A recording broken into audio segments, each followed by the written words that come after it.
there's been a lot of questions as to whether there was foreign government involvement.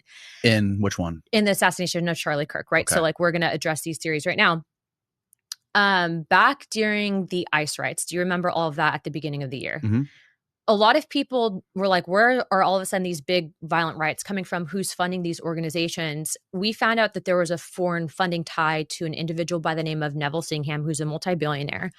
And he made his billions by working with the communist Chinese government. And he would take, and he's not a registered agent, a foreign agent, which is a FARA violation. So he's taking these millions, funneling it into organizations like the Party of Socialism and Liberation, who then in turn create these very radicalized movements, but they're not even American in theory or funded by American people. They're actually funded by foreign governments. The irony in all this is that Neville Singham, not just to Mamdani's election, so like Jews from Mamdani, but he actually also has ties to funding the Party of Socialism, the Salt Lake City queer group, which is now being investigated with former knowledge on whether or not they knew Charlie would be assassinated, who had ties to the shooter. So I do think that there's a foreign funding tie, but the question is which government, and I think it's tied to the Chinese. Interesting. I mean, was it like called the queer what? Salt Lake City Queers. Salt Lake City Queers. They're being investigated by the FBI. But if you look at the organization and where the funding comes from, I mean, not just them, they had ties to groups in Cuba and they are actually calling themselves terrorists.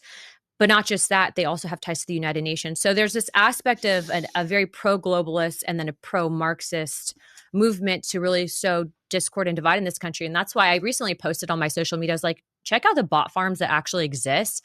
And when you see all this shit talking on Twitter, make sure you're not arguing with the bot, because that's not like a fake thing. It happens. And so we have to realize that social media is being used to kind of stoke this divide. But in the instance of the shooter, Charlie Kirk was almost like a son to President Trump.